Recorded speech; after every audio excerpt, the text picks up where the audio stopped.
Welcome to the only place where real, raw, and vulnerable conversations happen with IFBB Bikini Pros to give you an inside look at their struggles, strategies, mindset, passions, and all of life beyond the stage. This podcast is made to inspire, motivate, and remind competitors and the average gym goer that even the most extreme lifestyles and elite athletes have their ups and downs. Thank you so much for tuning in today. I'm your host, Celeste Rains-Turk, and now it's time for the Confessions of a Bikini Pro podcast.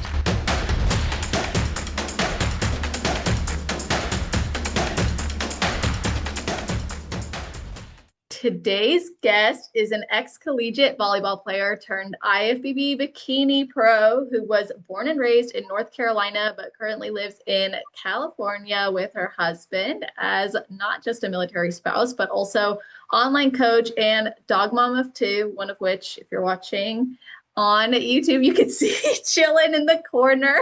Echo. Shout out Echo.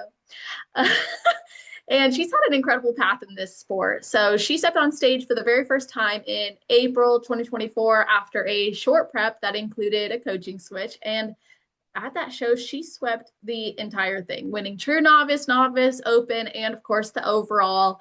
And after taking an offseason, she returned to the stage in 2025, winning her height class at her local show before heading to Junior Nationals, where in only her third time ever competing and first ever national show, she won that pro card.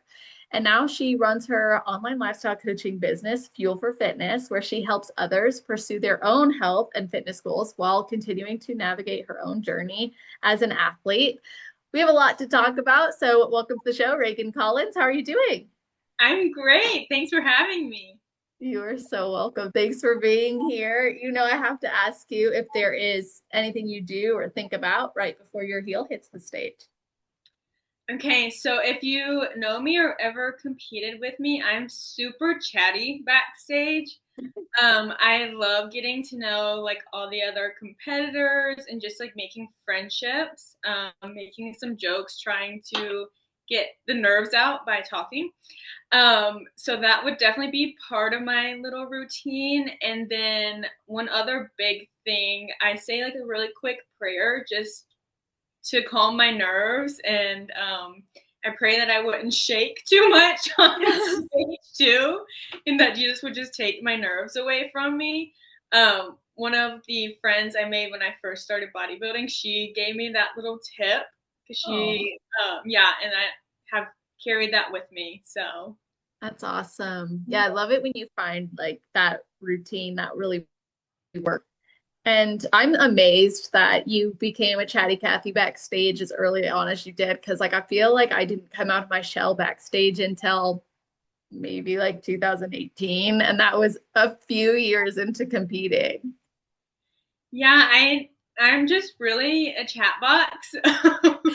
I love meeting people everywhere, like the grocery store, out and about, like shopping or something.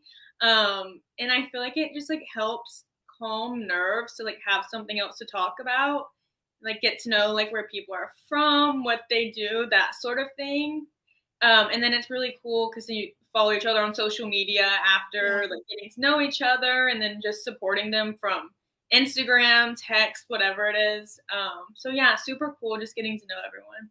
That's cool. Yeah, I love that. So obviously too, before bodybuilding, like I said, you were a college volleyball player. So what was that chapter of your life like, and what ultimately led you to go from volleyball to competing in bodybuilding? Yeah, so I played competitive sports my entire life. I actually was a year-round competitive swimmer for a really long time until my freshman year of high school. I quit swimming. I had like a shoulder injury and it was just not my thing. And two, I'm 5'2", and a lot of the other swimmers are super tall. So you're already kind of at a disadvantage. But I switched to volleyball. And I started playing a little bit in middle school and then played all throughout high school. And then I played 1 year in college. And then I had reconstructive ankle surgery and decided to not keep pursuing volleyball because it was just injuring me further and further. I kept injuring the same ankle even after I had surgery. And I wanted to be able to walk when I'm old. Yes. So, so Fair. but I hadn't even started like weight training or getting into the gym until like 2023. So even after volleyball, I was not, I mean, I was still semi-active, like playing sports for fun, just like the club sports in college after I transferred schools and just like staying active that way. But I did not go to the gym unless it was on like the treadmill or the elliptical or an Instagram workout I saw that had like 3 exercises on it. Mhm. Like, trying to follow one of those. And then with the military, obviously we move around a lot. And at our second base, I was kind of sad and like lonely after we had left all of our friends. My husband's like, you should go to the gym. And so he built a little garage gym and like got me into weight training. And my only goal when I started weightlifting was I want to be able to bench press more than my body weight. That was like the only goal I That's awesome. don't know where that came from, but yeah, that was just the biggest goal I had, and so I did that. Plus a few Wow. exercises within like a few months of lifting. But anyway, while I was starting to like weight train in our little garage gym, I started seeing like little changes in my body. Like, oh, that's a bicep vein. Oh, I like my shoulders. I like the way that looks. And then just like scrolling on Instagram one day, I didn't know anything about bodybuilding or even like really what it was, but I kept seeing it on my Instagram feed randomly. And I was like, I want to join a gym and find a bodybuilding coach because I'm super competitive.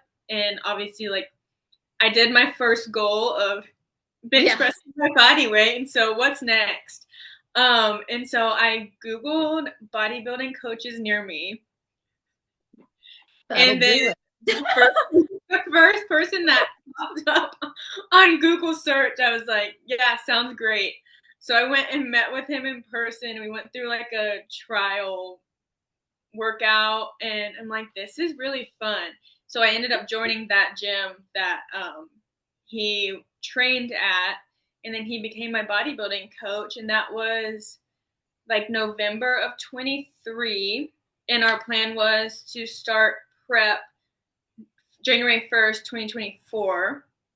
And I had asked him, like, hey, I'm not eating a certain way. I'm not like doing cardio. Are there things I should be doing like before we start a prep? And he's like, nope, just keep doing what you're doing. Shoot. Yeah. So Like, okay, that's not what I'm seeing from others. Sorry. yes. And I didn't know anything, like I said, I didn't know anything about bodybuilding. And so everything that he told me was gold because that's the only reference I had and Yeah. having friends in the sport or followed anyone really at that point. So he had me actually going to compete 2 categories in my first show in figure and wellness. Girl. Now hold on. Let me ask you, what was your physique looking like at this point? Be I was honest. pretty beefy, I will say. Okay. Because I swam so long, I've Yeah. always had, like, I got super, super large in college. And even at my heaviest, which is like 50 pounds over what I weigh right now, um, Hmm. even at my heaviest, I still kind of had like cap shoulders. I And don't know how that's it was like kind of without weightlifting. So I was that's pretty, I'll have to show you pictures after this. yeah. But anyway, so I went to my first posing seminar like right after I started meeting up with my then coach, and one of the biggest coaches. This was in Oklahoma City, and one of like the biggest like local coaches. He saw me and he's like, "Why are you posing wellness poses? Like you should be bikini." And I'm like, "No, my coach told me I could never fit bikini." No. It's probably like, Right, that's like the first person that was like bikini. And then yeah, started my first prep January 2024, and With a different coach? No, sorry, with the same coach. Okay. And it was only going to be like a 10 or 12 week prep. I can't really remember. It was my show was beginning, I think it was April 12th, 2024. So however many weeks, January 1st to April 12th would be. I can't Only think. like 3 months. Yeah, so super short, especially for first prep ever. But it was very, very hard. Overnight, I had never even tracked macros before. I didn't really know what they were or anything before I started prep. And it was just like a cookie cutter meal plan. And I remember like plugging everything into like an online app. And I think I was eating like 1,400 calories like January 1st overnight. And I was probably eating like 2,700 Yeah. calories before that because I just didn't know anything. Yeah. I ate as much as I wanted. I was very beefy. So obviously, and my fats were like in the teens, like day one of prep. So the brain fog What? was real. And Yeah. it's like and I was doing social work at the time actually. So I had a full-time job. I already didn't love what I was doing, but that plus being on prep like really made me not mentally happy. And so Yeah. it was like exactly halfway through my prep. So about like 6 weeks in, I'm like, I just like don't feel great. Like this is just not working. And I reached out to a girl I played volleyball with club in high school. She owns her own lifestyle coaching business, but she had one bodybuilding coach on her team. And Wow. so I reached out to her because she's like the only other person I knew in like the fitness world at the time. And Yeah. I'm like, hey, can I like run something by you and just like see if this is right? I just didn't have anyone else to ask, like if this is how prep is supposed to be. And so she set me a phone call up with Sammy, my now coach I've been with since then.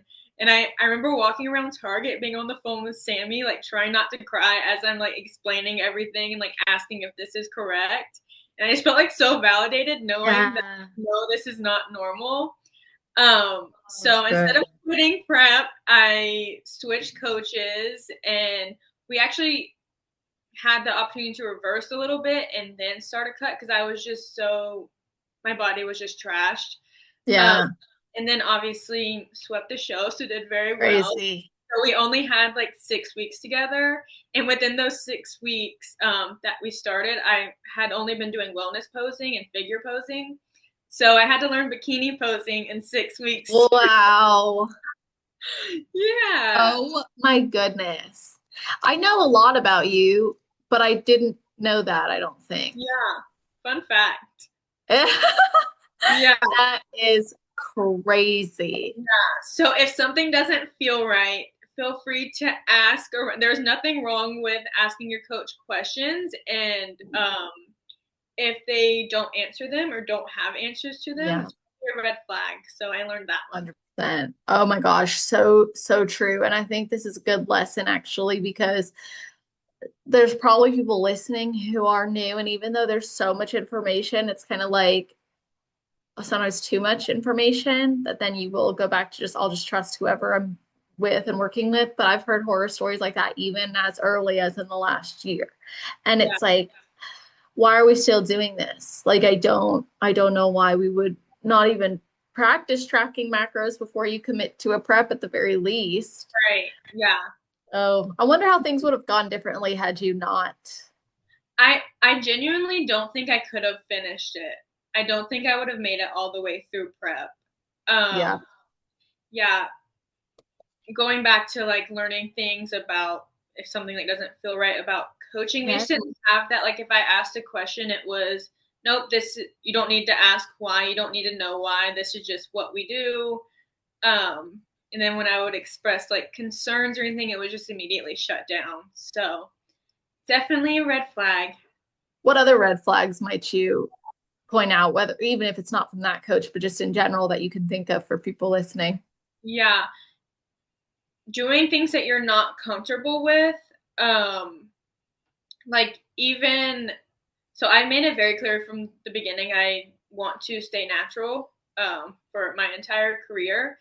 And I've heard a lot of times when you have that like trust that you build with the coach, it's hard to not like want to just blindly trust everything they say. And I've heard a lot of horror stories about girls taking stuff that they didn't even know would consider them not natural, and things like that. So that's a big red flag, especially if your coach knows you have boundaries that you've set with yourself, with your family members, whatever it is, and they kind of try to push those boundaries.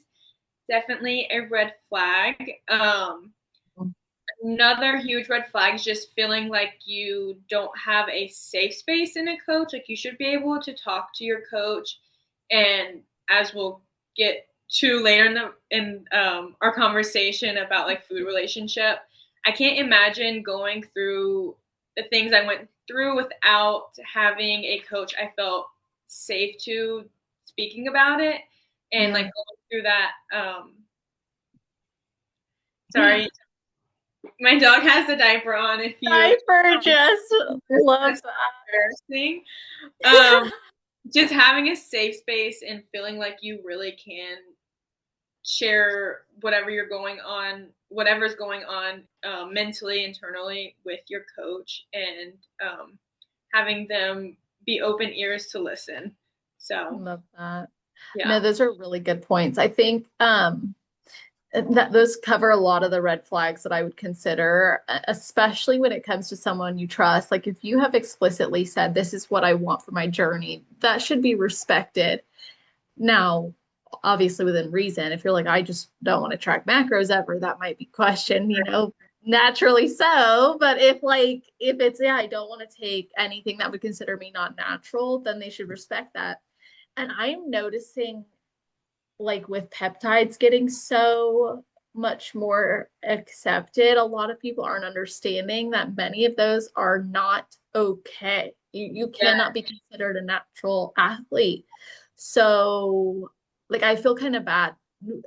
This is a sidebar from me. Like there are some women who, in order to support their relationship with food, like their coach does put them on some form of peptides. And in other words, like they're natural in every other way now, except for that. And it just kind of hurts my heart sometimes when I'm like, oh, I don't know that they understand like the potential implication of that decision now, when it comes to just being able to, let's say, compete in a natural show. No, 100%. I feel like it kind of gets misconstrued, and I'm not on anabolics, therefore I'm natural, but they don't think Right. of the other things that could consider them a not natural athlete. So it really is sad. And I think that's why it goes back to like having the conversations. Like your coach should be knowledgeable in what's considered natural or not if you're interested in competing in a natural show. So yeah, that's huge. Yeah, good point too. Like NPC natural shows, like know the rules, know the understanding, so you can confidently um, do what needs to be done to satisfy that criteria and those rules.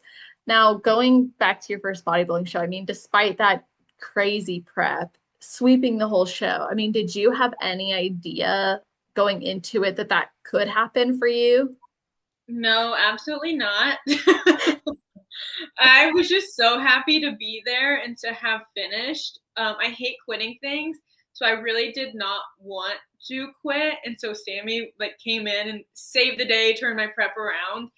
So just like seeing it to the end. And then I remember, I don't know if it was like the week before, the night before, like having the conversation with my husband, like I'm just so happy to be there. And but at the same time with being so competitive, I'm like, what if I get like last place? And he's like, but what if you win? And I'm like, I'm not gonna win. Like this is my first time on stage. Like these other girls are absolutely amazing. And then I ended up winning. So I'm like, oh, okay. Well, then. Just like the feeling of being on stage was like unmatched. I swear I don't know if this is like a common thing, but I was doing some weird quirky stuff on stage. It's like a personality like took over inside me, like my alter ego came out. I I don't know if you've seen competitors that do like when they walk, they kick their back leg up like really high, like Yeah. all. I like saw videos of myself. I was like, I was walking like that. Like I didn't even like realize it. Just little things like that took over. Really? Ew, what was that? And then I swear there's this one video where I like did a kissy face or something, and I'm like, where did that come from? No, I don't ever like the archive of my first show. I paid for a video. It was 2015. I paid for a video and I'm now like, oh my gosh. Like I never want anyone to ever see that video. I'm pretty sure like I in my transition I winked and I'm like, why did I do that? Yeah. I See, don't look, wink at anybody. exactly. I don't do kissy face. I, it's like erase that forever from and I can see it. Like as we're talking about, I Yeah. see it. I see the video. And I'm like, what? I thought I was like, oh, that'll do it, you know? Yeah, it's like something takes over when you're on stage. Like your alter ego comes out, and I love it. Yeah. Now it's like we've learned to harness that in a different way. Yes, exactly. So after that first show, having swept the whole thing, I mean, what then sparked in you to continue? Like what allowed you to go, okay, now this is what my next step is? Yeah, so I had already built such trust with my coach that I was kind of like, hey, whatever you think is best, I'm here for. But because of like how tough the beginning of my prep was, and I didn't have enough muscle at the time to like, yeah, I was nationally qualified, but there was no point in going to a national show. I would have gotten absolutely crushed. I just didn't have that muscle density or I think it's because too I lost so much muscle at the beginning of the prep because of how it was. Yeah. So I was just so depleted and ready to be done mentally and physically that there was no reason to push it. Also at the time I was on birth control for my whole first prep.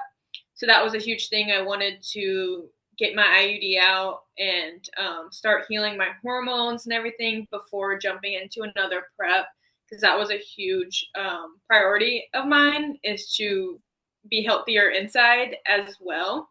Love that. So we decided to take, that was in April 2024. So we took the rest of 2024 to grow and got my food up decently high.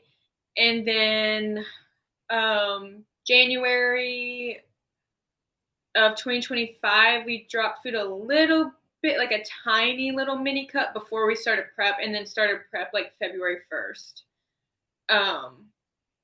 from last season. So, And then that put you basically set you up for another successful season. But what did that first building phase maybe teach you or solidify in you about competing as a sport?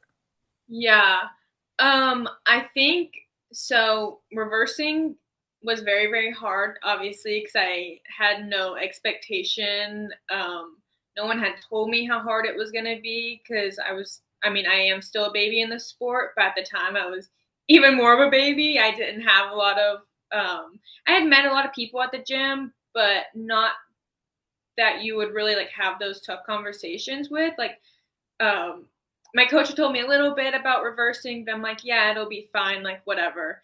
I would have done things a lot differently if I had gone back, but hindsight's 2020. The first, I think, mistake I made, I had obviously had those like 12 weeks before that. I had never really gone on a diet per se. And so there was so much food that I was like missing. And so I had my meals planned out from coffee in the morning till like dessert in the evening. The next day after the show, like I had specifically like exactly what I wanted to eat, what amount I wanted to eat. And I really, really overdid it. And it kind of sent me into the start of my like binging pattern that I hadn't experienced for a really, really long time before bodybuilding up to this point. So I struggled a decent amount with reversing and then seeing myself gain weight back and seeing those changes. And then like all my hair started falling out. I'm like, what is happening? And obviously I had no clue that that was kind of normal for post-show experience. So just little changes like that. But like I said, I have a very good relationship with my coach, so I was able to talk to her through all of that. And funny enough, this past reversing last season ended up being 10 times harder than my first season, which I feel like is usually kind of the opposite. I really enjoyed my first growth season, and then just like I mentioned, the feeling of being on stage was just like such a high that I knew I wanted to compete again, not just the stage, but like the whole process. And I really love pushing myself to my limits in multiple different ways. And I feel like that's the first time I've really pushed myself that hard, like physically. Kind of what got me hooked and wanted to keep competing. And just like, I love feeling like an absolute unit at the gym. Just feeling so strong. And then like seeing, like I mentioned, why I started weight training, seeing the little changes, and then seeing that like in my growing season, I'm like, wow, like I actually do have glutes, and just like little things like that, just and seeing my strength increase was huge too.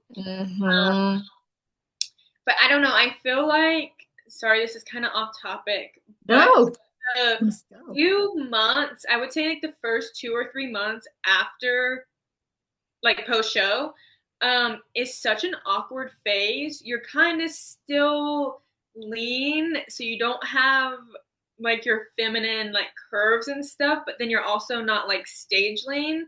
So I just felt so awkward within those like first 3 months post show. And then once I like really start like seeing my curves come back and like my thighs, I don't know, like the things I love about myself now, like after I see those start coming back, I'm like, okay, I'm fine. But those ones are awkward and it's tough. Well, yeah, because it's almost like you're not competitor lean anymore. So it's not like you can highlight that extreme, but then you're also not, like you said, that feminine softer side. So you're just like, okay, I'm kind of eager to get there. And my clothing looks weird because you're not growing like as proportionately, it seems like at that phase either. And then your body's just like getting used to all these changes. So I know that feeling, like it's such an awkward, yeah. And then I love, like, one of my favorite things was always like once I would get like that like booty curve back like really like good, and I was like, oh, she's feeling her jeans out now, like exactly, back, baby. No, I love like seeing myself go up in jean sizes. Yeah. I'm like, oh, okay. And my calves are like genetically kind of large too. So even jeans getting on my calves, I'm like, you know what? I'm fine with it. Yeah. Love that. That's awesome.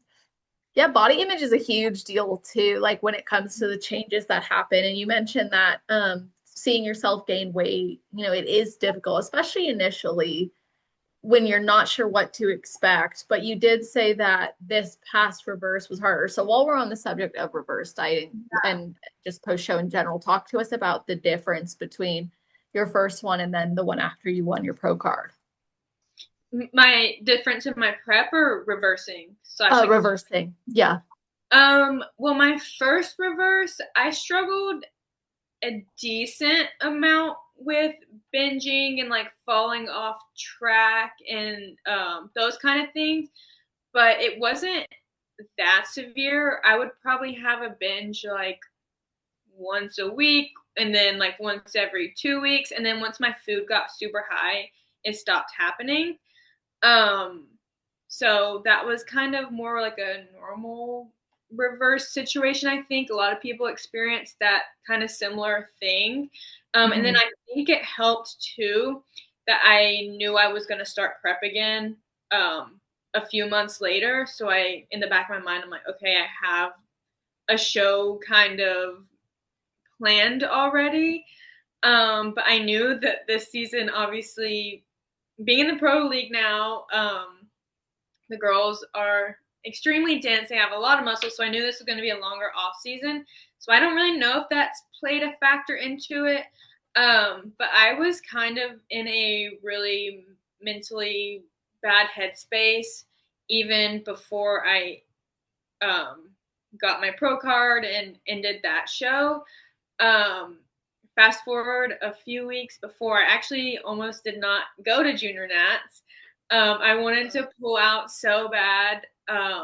So I had my first show of last season, the beginning of June. It was like June 5th or June 6th.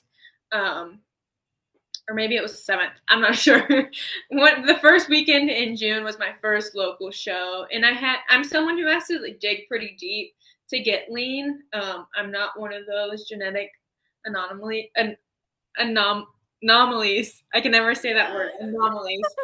Unfortunately, so I had kind of forgot how it felt to dig that deep. Yeah. But going into that first show, I had to dig like pretty deep, nothing like too extreme. And then I won my height class in that show, but my only feedback, and then I think overall I probably got like third or fourth. I don't really know how I completely ended, but my only feedback was to get leaner or to get tighter, to get leaner. And then junior nats was 2 weeks later. So I had 2 weeks to get tighter. We dropped 6 pounds within those 2 weeks, which I was already. I know you were working. Yeah. So we had to dig a lot deeper. And I think going into that first show, I didn't think I was hoping that wasn't going to be my feedback. But looking back at pictures, I'm like, oh yeah, I could have been a lot tighter, a lot leaner. So totally makes sense. But yeah, so I had to drop 6 pounds within those 2 weeks. So we had to dig pretty deep. And I think like a couple days in of digging super deep, I had a conversation with my coach, and she's like, kind of not like telling me that I could pull out if I wanted to, but I kind of like mentioned the idea, and I'm like, wait, okay, I already have my hotel booked, my flights booked, because I'm in California. It was in Tennessee. Mm-hmm. So I had already had everything like lined out, and she's like, okay, let's just go into it and have like get feedback.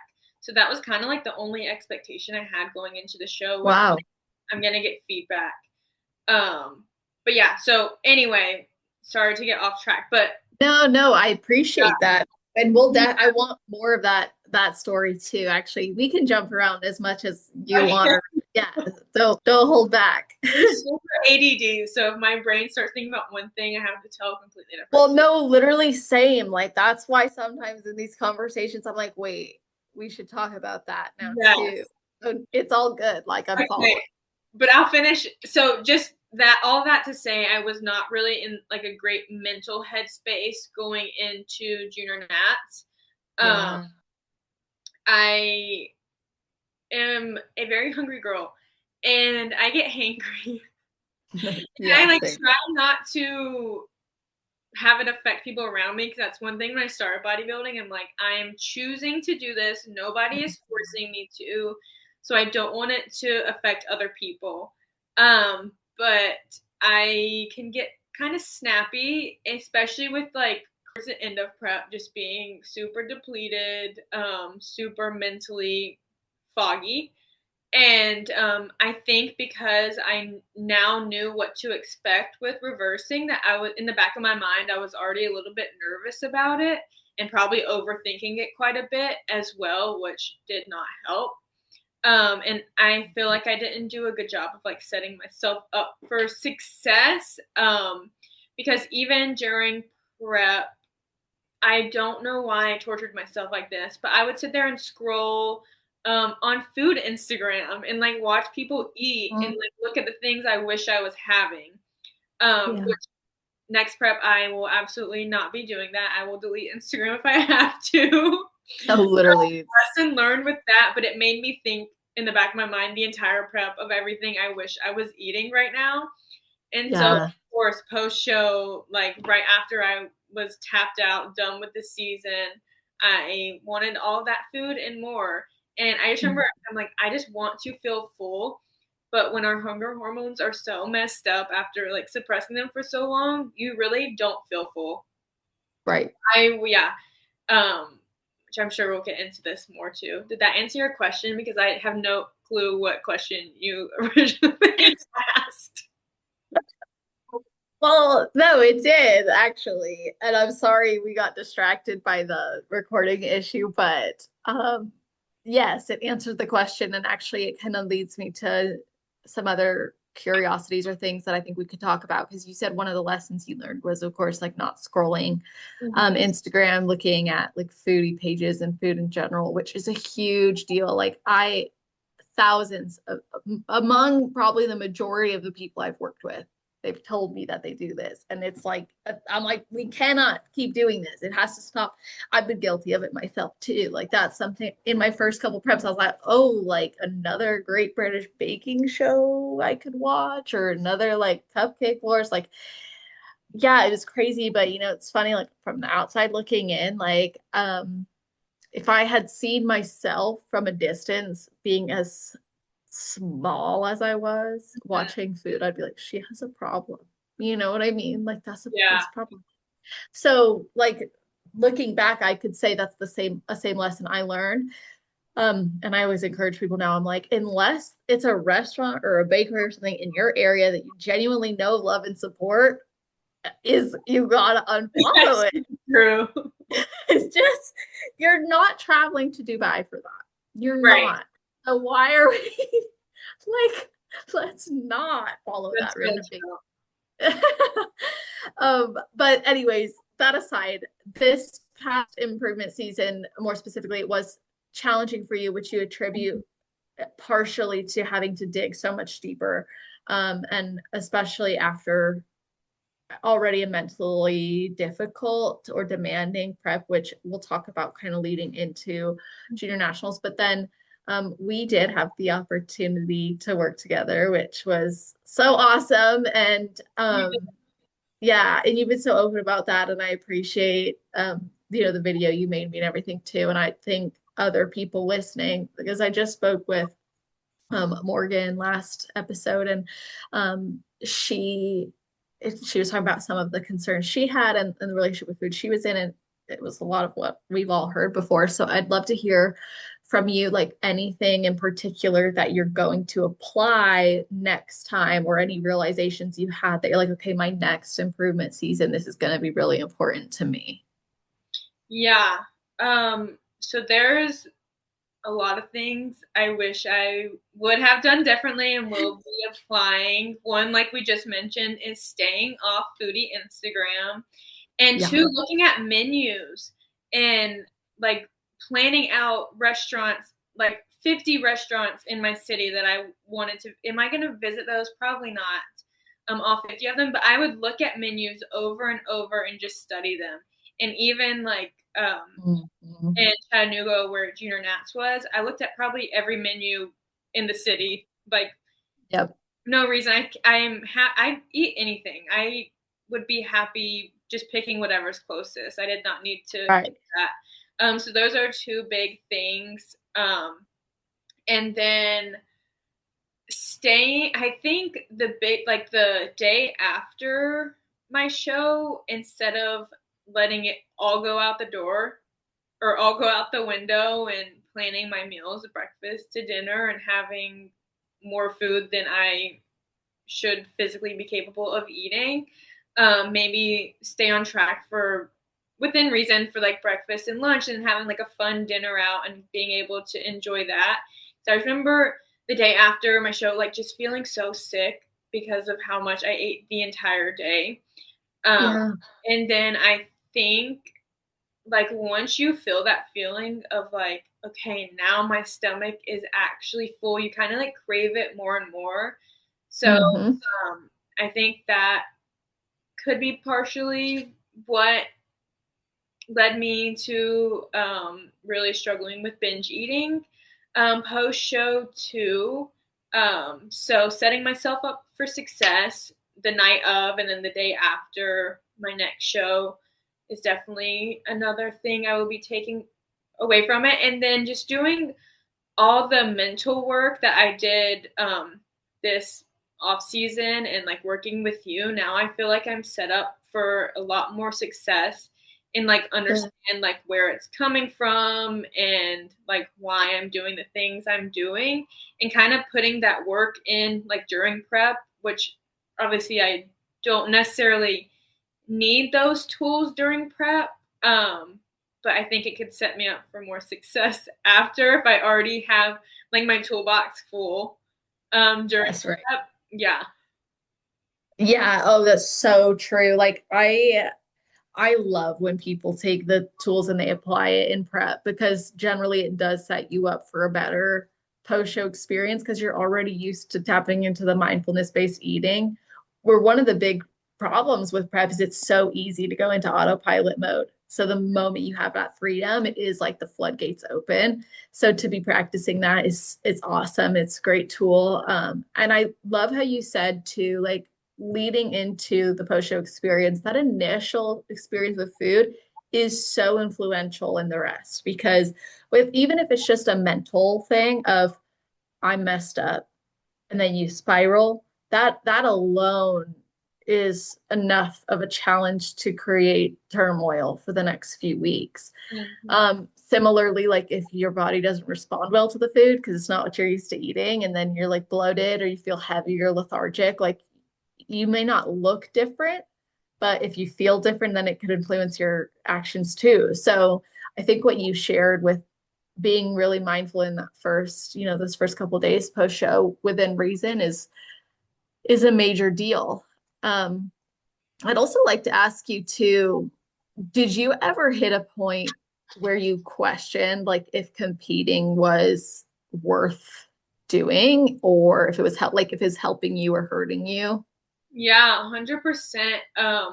With not only food, but too with my hormones, um, which I'd love to get into that talk too. Please, yeah, yeah, go. Do your thing. So I would like to start off by saying I do have endometriosis and I've had like ovarian cysts in the past. So I've always had sensitive hormones and like hormonal issues to begin with.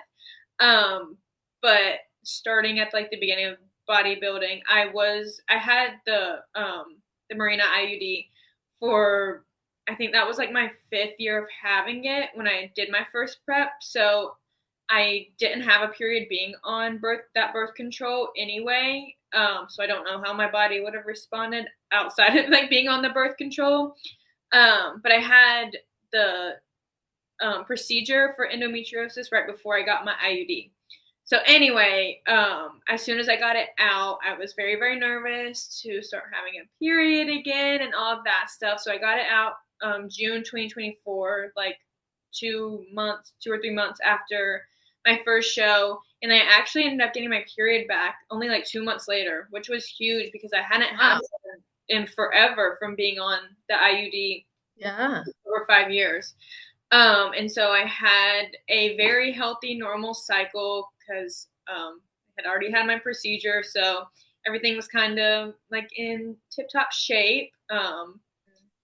Anyway, so I had my cycle the rest of 2024, and then I had my period up until only the first month of prep this year or last year of 2025. So I lost my period like immediately. Prep, and my food was not low at all. My cardio was not high. So my hormones are just so sensitive. So I lost my cycle February 2025 was the last time I had it. And obviously I didn't compete until June. So I didn't have it for the rest of the prep. I didn't get it back until, what month are we in right now? August? I think I got it back in March of this year. March or April was my first period. So it was like, it came to over like 442 days or something without a period. Your app is like, hello? Yes. No, my Aura. Yeah, I tracked on the Aura. So it was like off period. I'm like, I don't have one. So yeah, that being said, it makes me, because you hear some competitors have their cycle, their entire preps.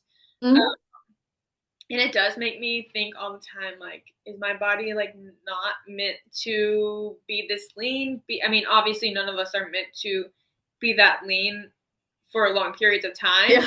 Like some people's bodies handle it very, very well. Yeah. And I just feel like mine doesn't in so many levels. So yeah, I definitely do have that thought a lot.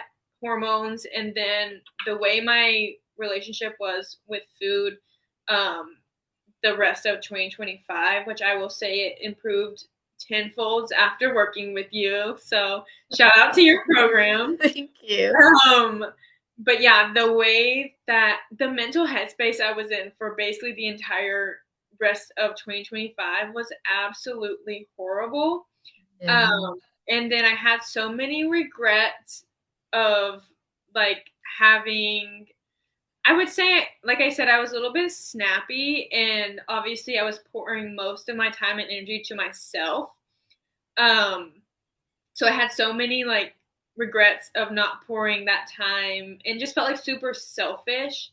That Mm. my family and friends were like supporting me, but I just did not have the mental energy to give to them.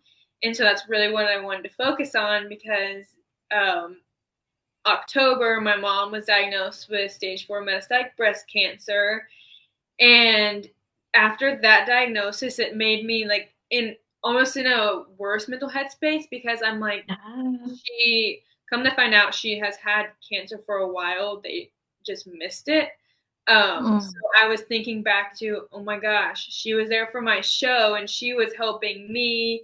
And I was like, I don't want to say self pitying myself, but just like pouring all my time and energy into myself when my mom was going through something like that and I didn't even know it. So after that, it just made me feel so selfish and guilty for basically the entire prep.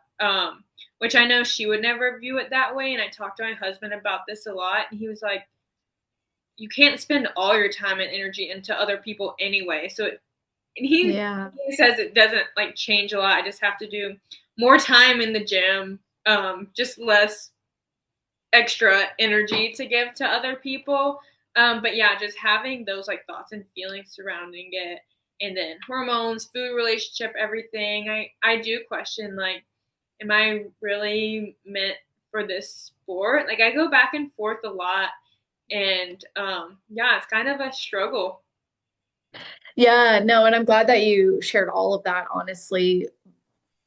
My head's going in a couple different directions. I mean, on one hand, it's awesome that your husband's like, it's not exactly what your mind is making. You believe it is, like from a selfishness perspective, like your perspective is maybe skewed. And I think having been through what you did with your mom probably serves as a really great strength now for you as an athlete that not a lot of athletes might experience because it put things in perspective.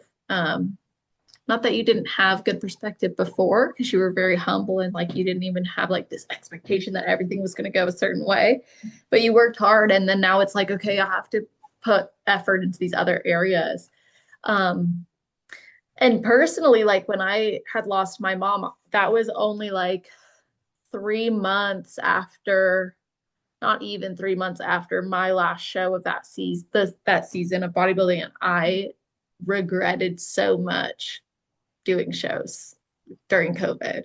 I was like, I could have traveled to go, I could have just not done those shows and gone and seen her, spent the money to get on a flight or see her sooner. And who cares if things get delayed or, another show changes, it doesn't matter. And that still kind of gets to me to this day. And I can see like she wouldn't see it that way. She was like my number one supporter through that prep too. And she was eager to come and support me. And she had a trip booked to see me compete. But then with COVID show changes, like it just didn't happen. But I look back on that with a similar perspective that you shared of like, was it really like worth it? So I can understand that. And I think too, like the other difficult lessons of like bodybuilding does take a toll on your body uh, and your mind, but especially like hormonally and physically. There's so many things that kind of out of our control. And like you said, some people respond great. Like I used to lose my period every time, then I kept it, and then I lost it like once before a show before this past season. And I was like, okay, it's just because it's like my last show of the season. And then this season I lost it. And I was like, oh, it must just be because it's my last show of the season. But it turns out I was pregnant. So I never don't trust a missed period. Let me just put that out there. That's so funny. I was like, oh, it's just because I just did my last show. It's fine. No. Yeah. No, not that time. Going back on the topic of our moms, I think for me, whenever I decide to do my next season, I feel like it could make my next prep almost even better because, like I said, I am choosing to do a sport and I don't want it to affect anyone else. And I felt like I did get a little bit selfish this last prep, just like the mental headspace I was in. So I'm going to self-evaluate every week, every few days, whatever the case, and ask myself, am I letting this affect other people around me? Because I don't want to miss memories or opportunities I get to spend with my family. I am telling myself I never want bodybuilding to take priority over things that genuinely matter, like our family, our friends, those little life moments. So I feel like I did kind of use that as an excuse a little bit last prep, like, oh, I can't go here. I have to do my cardio. Like, okay, wake up an hour earlier. And just little changes like that, I want to go into my next prep in that headspace of, okay, maybe I'll have to change my schedule around a little bit, wake up earlier. But I can still have all those memories. I can still pour into other people while being in prep. So That's so good. Yeah, I love that way of applying it, like doing check-ins with yourself, holding yourself accountable to that new commitment. Because if we don't too, we're missing the whole point, right? Like you said it so well, bodybuilding is just not more important than these things or these people. Yeah, I think looking back, the best season I had was my most recent season. And that was because I was so much more flexible. I mean, not only did I look my best, but I was just more happy and free. I eloped, like I actually enjoyed my elopement. Like, so I went on trips, like so many things still, life continued. And because of that, I think you also find more of a balance when you're doing that. Then like even post show is not as hard because you've already like right. These things. I'm hoping, like I said, I'm still a baby in the sport. I've only been on stage 3 times. So I'm hoping and praying as my bodybuilding pursuit continues and like the more times I go through prep, the more times I'm on stage, I will get better and better at that mental side of it. Because it's one thing to be like a good competitor, like physically, but I feel like the mental side of it is so different. And I'm hoping that side of it will grow so much as I advance with bodybuilding. So fingers crossed. Prayers. Yeah. You've already like grown leaps and bounds. I mean, your mindset is great. I mean, listening to you talk, it's clear like you have so much amazing perspective. And I think this is a good point because you did earn your pro card at your 3rd show ever. You've mentioned that can create a feeling of like imposter syndrome, or like you said, you're still new when you look at it on paper. So how does it feel to be so successful on paper, but in your mind feel like, I'm still brand new. Like it still doesn't, I still feel kind of, like a newbie in this. Yeah. So it's kind of funny because, like when I did really well my first show, I'm like, that was just a fluke. Like I just got lucky that day. And then going into my second prep, I still had like no expectations for myself. I don't like to have, I feel like it's good to have like some expectations, but not too high. You don't want to expect things. Like obviously you want to think highly of yourself, which is something I kind of struggle with. We'll get into that. But going into that like second season, I still had like no expectations. And then obviously going into junior nats, I'm like, okay, I'm literally just here to get feedback. I remember like seeing other girls like at check-in or like during tanning, just backstage. And I'm like, there is no chance I'm going to be eating these girls. Like they look absolutely amazing. And so I compare myself a lot, and like I think I almost think like more highly of others than I do myself, especially in the sport. So just being backstage, I'm like, there's no way I could ever like beat any of these girls. And then obviously I won first in my height class, got my pro card, and then I kind of made the mistake of like listening to podcasts and like looking on Instagram and stuff after, and they're like, I ended up having a very small height class. I think I had like 8 or 9 girls in my height class, which was super small. So I'm like, after listening to people say like, oh, you shouldn't get a pro card if your class is under like 10 or something. Oh my Gosh, God. they're right. But in my mind, I'm like, no, they're absolutely right. Like the only reason I got my pro card is because my class was so small. Like that's how I felt in my head. So I kind of Oh like my let God. that headspace like feed into Yeah. my reverse, my post show experience. So I had like so Mm. many different like mental blocks that really made my last reverse so terrible. But then so I got my pro card, and I remember just like bawling my eyes out on stage, like not in belief that that just happened. But then the same time, and this sounds so terrible to say out loud, but I was kind of like, oh crap, I actually got it. Like, what now? Do I have to keep doing this? Because I was already like in such like a terrible mental headspace. I'm like, what does this actually mean? And almost felt like anxious um surrounding the fact that I had just got it. And then I felt almost like guilty for the other girls that they didn't get theirs and like I got mine. Oh. So I just had like so many feelings. Like obviously, don't get me wrong, I'm absolutely ecstatic, and that was such an amazing moment. But then I let the self doubt and like the imposter syndrome and the oh my gosh, I don't deserve this. These other girls deserve it 10 times more than I do. Let that like feed into my head, which really carried into reversing and everything.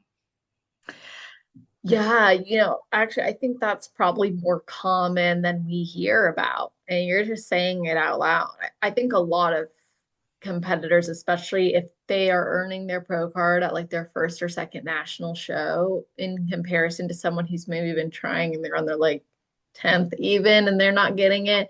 I think that's a very common feeling. And it just goes even further to the point that bodybuilding is so objective. Like it's literally who's on stage that day with you. And it's unfortunate though that there are some conversations or talk in the sport that end up putting people down, because I do think that it's an unfair thing to say that you shouldn't get a pro card if your class is less than 10 people, when it's like, okay, but like you realize this is still what happened. I still put in all this work. I still showed up. Me and these 8, 9 other women put our hearts and souls into this, and I won. So that's that. And I think that it creates this like down. It brings the sport down instead of lifting up, because what you experience is exactly like what it does. Is it's like, oh, let's discourage, but we want to see the sport grow. And so I hate when there's discouraging speak like that, because it's just like it totally it also like steals from the truth. And the truth is that you worked your ass off and you deserved it and you earned it and that's it. But people would rather tell a different story because it gets more attention. Right. Yeah, I I think I will definitely apply that to my next prep too.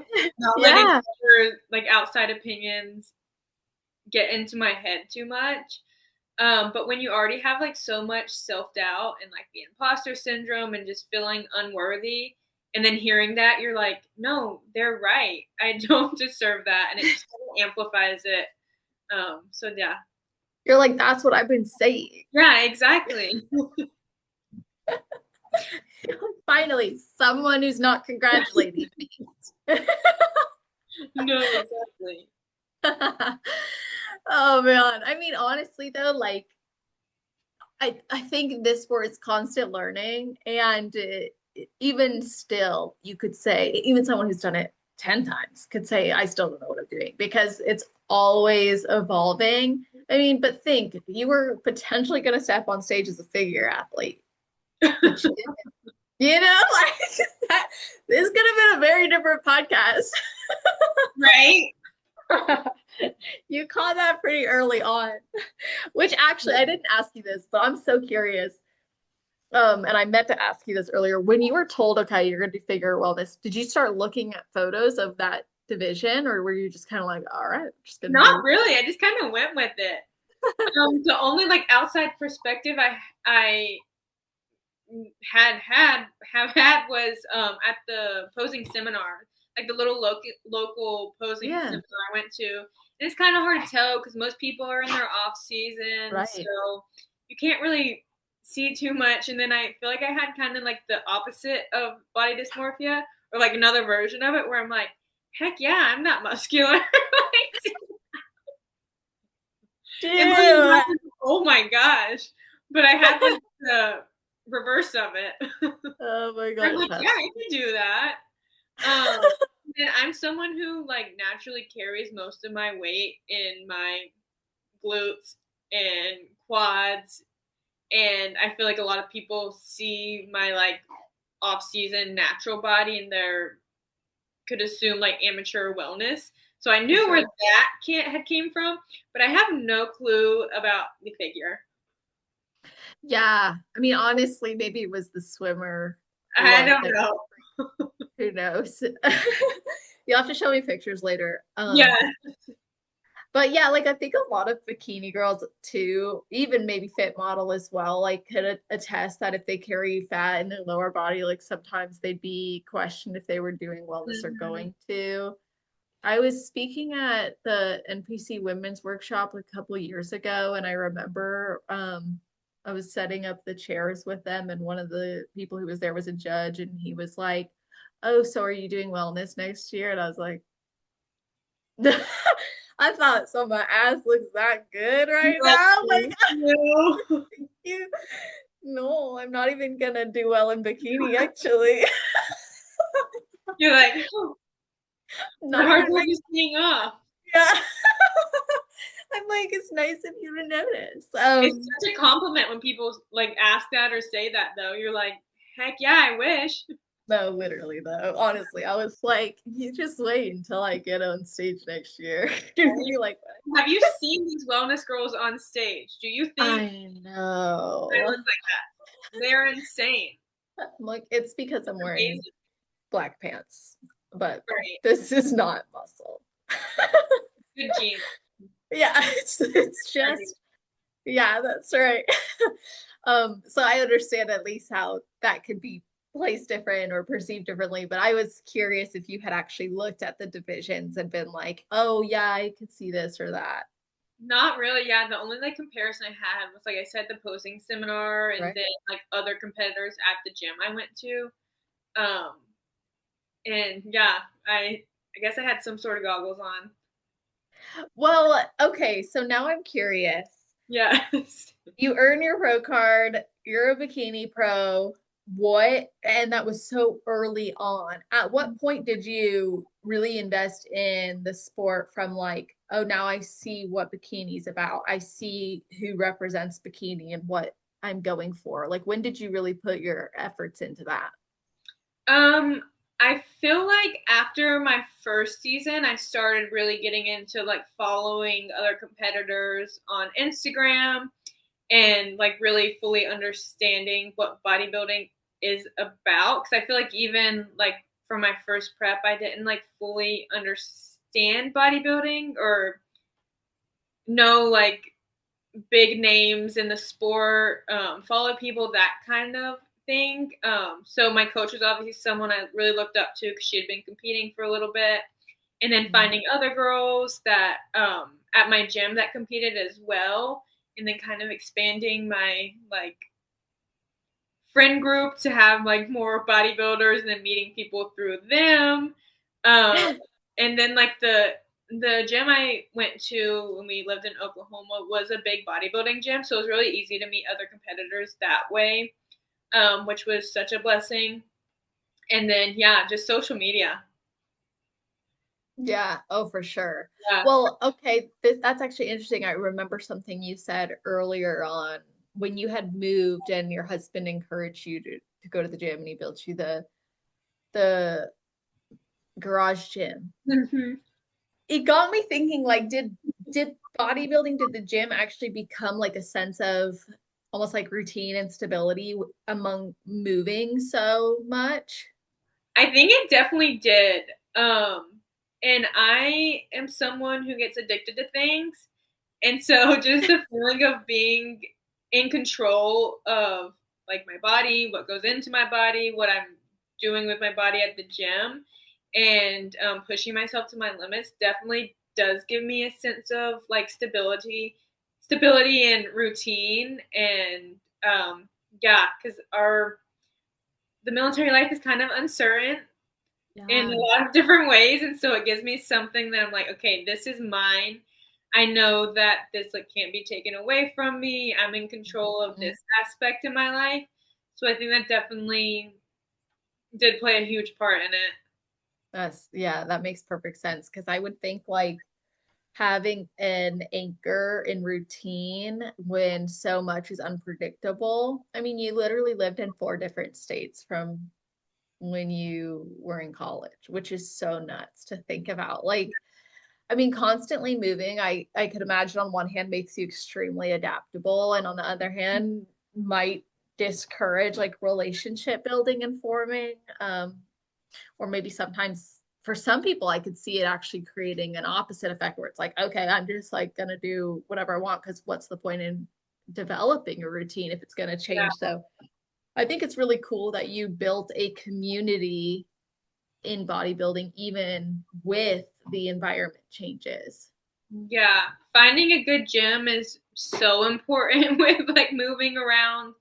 And the gym I'm a part at now here in California, Stoic Gym, it is such a great community. So again, I'm meeting people that have similar interests, and that was such a big part. The last state we lived into in Oklahoma.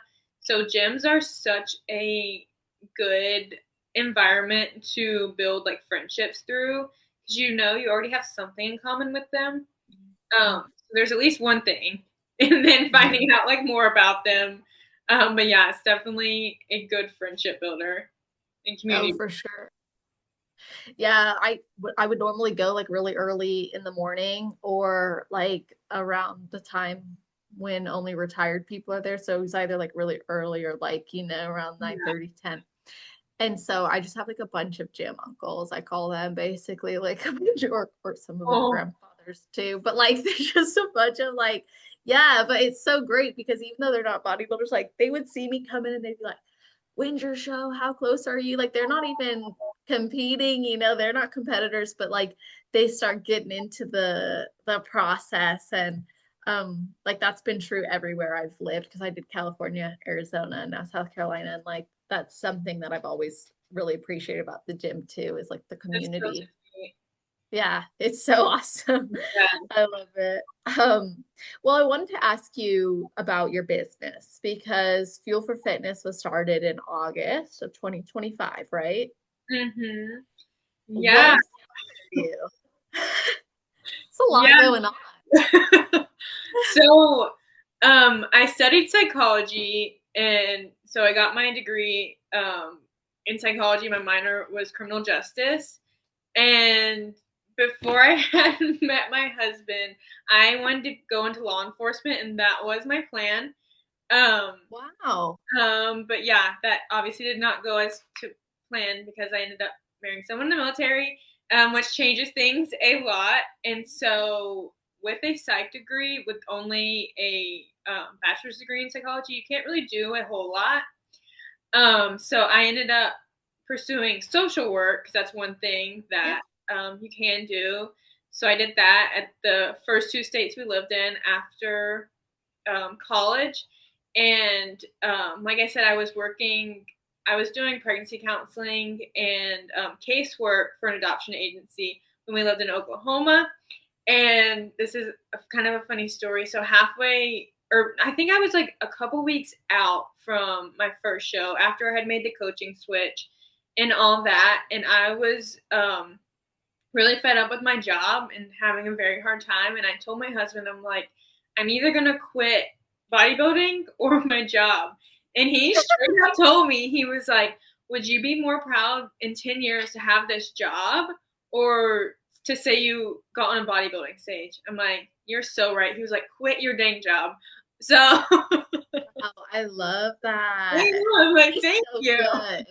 I needed validation. So anyway, quit the job. So I finished out the rest of that prep without a job, which was cool. And then we ended up moving shortly after that anyway. And so I started thinking about like different options because I really just genuinely did not enjoy social work. And I'm like, that's kind of one of the good things about moving. I'm like, you get to kind of start over each time you move and like kind of reevaluate different aspects of your life. And so because of how passionate I was about like fitness now, and kind of I knew I wanted to do something that helps people, which is why I was doing social work. And I kind of told myself, okay, I can still help people without having to have a job I hate, which is social work. I'm just not very passionate about it, and try different aspects of it. So I was like, I guess I'll get my personal training certification online and like see if I enjoy helping others with that, because how passionate it was about it with myself. So yeah, when we moved here, I'm like, okay, I'm gonna try to pursue something within like fitness. So I started working at a group fitness F45. I worked there for a little bit over a year. But anyway, that kind of got my foot in the door with fitness as a job instead of just something I personally did. And then I think like halfway through the prep of last year while I was working there, I had so many people like, oh, how do you work? How do I work on this part of my body? And like everyone was just like asking me questions. And I realized how many people, it's kind of sad how many people know just like nothing about nutrition. They don't have like a baseline knowledge about like nutrition, about things that are good for your body and this and that, and like the physical side of it and also the nutritional side. And one of the girls I met, she really wanted me to coach her, and I'm like, I'm not good enough to like be a online coach or anything. So she kind of like inspired me to start it, and she's still a client of mine today, which is super cool. She actually told me, which the only girls I work with are lifestyle. I don't do like competition prep or anything. But it's so funny. When she started with me, she was struggling a lot, like with her nutrition and kind of trying to self-coach. And then I started helping her. And she told me literally this morning, she was like, I kind of want to try bodybuilding, which was so fun to hear. What? Will you prep her? Will you try? I would love to if she would actually do it. But it was so funny. We were like having that little conversation this morning. So it's just so cool to see people like, because we've been together for over a year now, and she's literally the one who inspired me to start it. So seeing how much she's grown made me just like 10 times more passionate about it. So I still teach group fitness, and then I do online coaching too. Which is such a cool thing, especially with moving around a lot. I have one client that is overseas. I have people in like different states. So it's just a really cool experience. And then I feel like a lot of the struggles I've gone through with my like food relationship and different things honestly make me more relatable as a coach, and like when your own clients are going through stuff, you can help them through it because you've literally been there, done that, which is really, really cool. So good. I switched my passion of helping people from one avenue to the other, but it's still kind of the same thing, which is really neat. Oh my gosh. No, it's awesome. I did the opposite. I was like, I started in online fitness coaching and then I was like, because I did psychology and dietetics. But then I Ah, was like, I don't really want to be a dietitian. I'd rather know why people are eating. And that's why I like kept going into psychology and then counseling. So like it's very similar, same but different, you know? yeah, exactly. It's so cool. I love too when you can take something like you're passionate about and see other people get passionate about it too and learn and grow and start to see what's possible. And clearly for you, you have a habit of downplaying what you're capable of. I And so bad. I'm like, okay, so there's probably like 100 more stories where you're like, I thought I was gonna suck, but actually I became the best. Like you It's probably were like crazy. It's kind of crazy because in my like I would consider myself a genuinely like confident person. yes. And then I catch myself all the time like undermining myself or like second guessing my worth, even like in relationships and friendships. And I don't know why I do that, but something I'm definitely gonna this is realize how much I need to work on it. So this is great. Like, not to put a magnifying glass on that, but that No, might I be. get that. Because yeah, I would love to consider myself like, yeah, I'm confident and but maybe I'm yeah. I don't know, maybe I have more to work on. Well, there's always room for growth, you know, Right? and you're competitive, so I'm sure like you'll focus on those things. And honestly, like I think you're a very humble person, you know, like you come across as someone who's very humble and has a lot of respect for success. So you want to honor like the achievements other people make as well as yourself. But Right. sometimes that's hard until you actually do it. Yeah, no, for sure. Well, I have a fun question for you before we wrap this up, because I hear my baby. But I want to know North Carolina or California? Everyone back home is gonna hate me. I love California so much.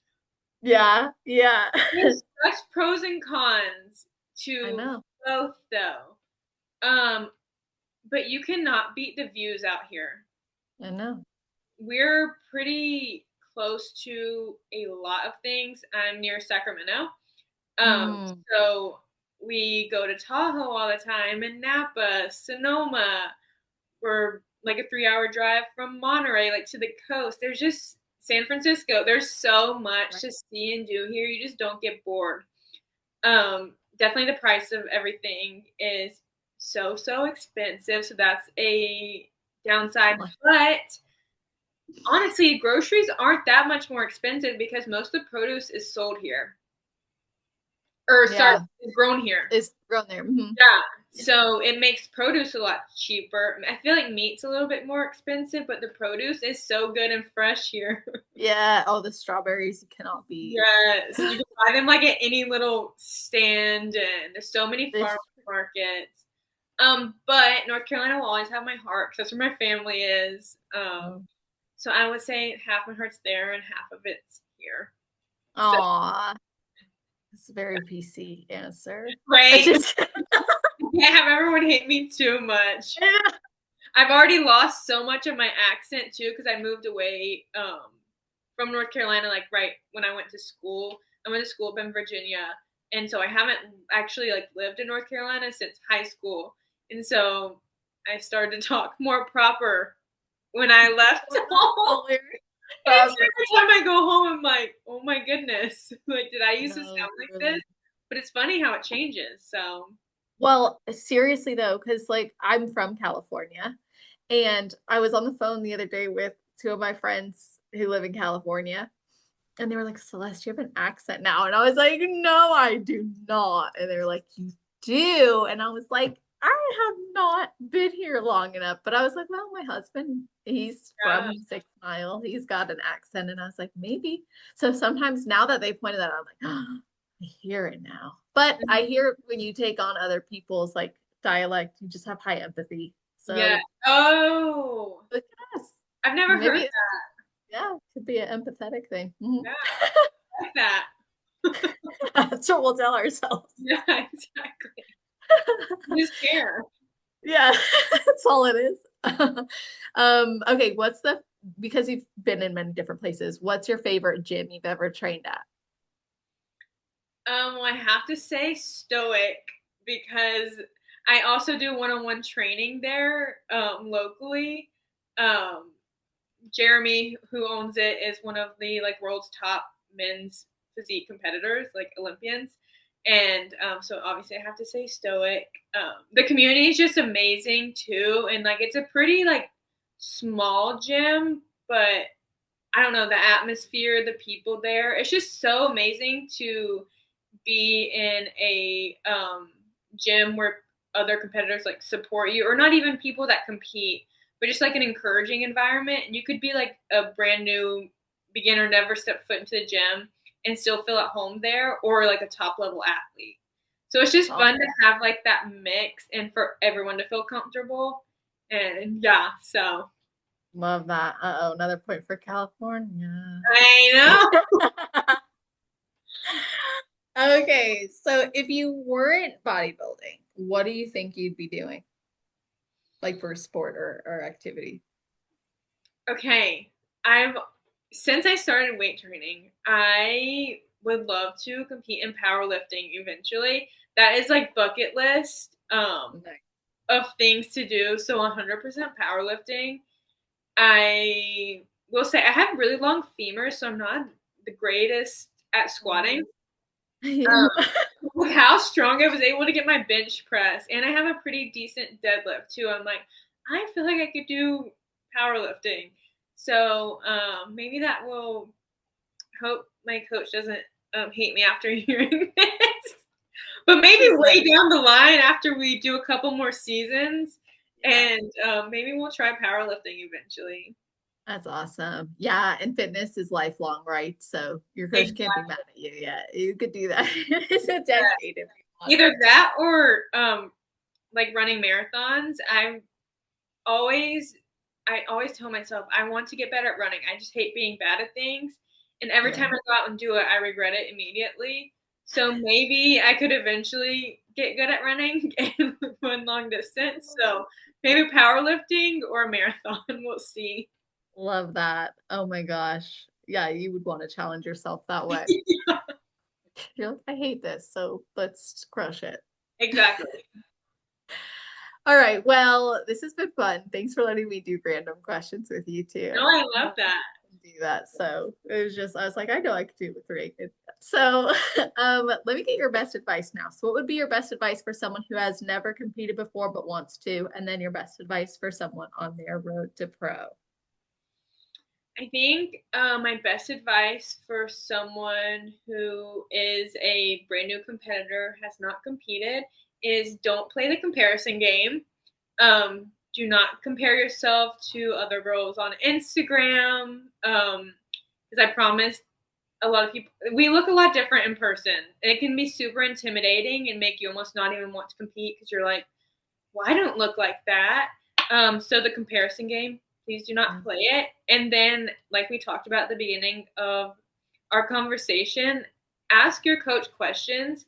And if they don't allow you to ask questions or shut down your feelings or anything, it's probably a red flag. So, yeah, definitely ask all the questions. There's no such thing as a dumb question. Super cliche, but yeah, that's my advice for a new competitor. And then for someone who's on their road to pro, kind of same comparison thing, but don't compare your timeline to anyone else's. Because some people it takes years, some people it literally takes less than a year. I know some girls get it in their first season, which is crazy and huge. So don't play that game. So everything's about comparison. And then, yeah, I lost my train of thought. So. No, honestly, that's great advice. So, how can people follow your journey and continue to see what you do as well as work with you? So I have Instagram, obviously. I'll send it to you to put in the notes. The notes. But my Instagram is Ragan's Fitness __ fuel. My website link is on my Instagram as well, or you can message me. My DMs are always open.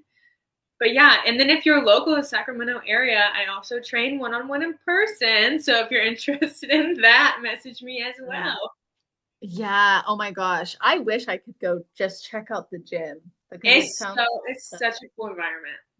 Yeah, it sounds amazing. I'll probably look it up later, just to see photos of it and dream a little bit. So, actually, this is such a random thing, but I was preparing your episode and then I had a dream that I was in California again. I was like driving and I was like, oh my gosh. And I like FaceTime my husband. I was like, look, gas is $8.20.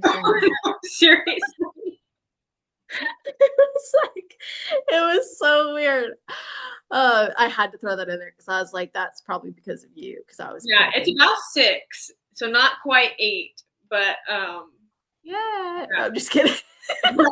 My husband fills my tank up, so I couldn't tell you the exact rates. Oh, you don't need to know, right? Let it. Wow. That's awesome. Well, thank you for joining me today. I will put, of course, all your information in the show notes page. So you guys, that's on celestial.fit/podcast. If you're listening right away, it'll be at the top of the page. If you're listening in the future, scroll down to the category section, which is alphabetized. Not only will you see how you can connect with us there, but you're also going to see a episode summary. So you can share this with your friends, your family, your teammates, let them know what resonated with you. And of course, tag us when you listen or let us know, or even just message the athletes. I can't tell you guys how much it means to them. Like I get screenshots or I get messages too about it. And it means so much when you tell them what you thought about the episode or what resonated. So appreciate you guys in advance for the love you show and also for subscribing, rating, reviewing, and sharing. It really does go a long way for the podcast. So thank you all for listening, and Ragan, thanks for joining me. Thanks for having me. I'm so glad I got to do it. Me too. I hope y'all have an amazing rest of your day, night, or morning, wherever you are in the world while you're listening to this episode.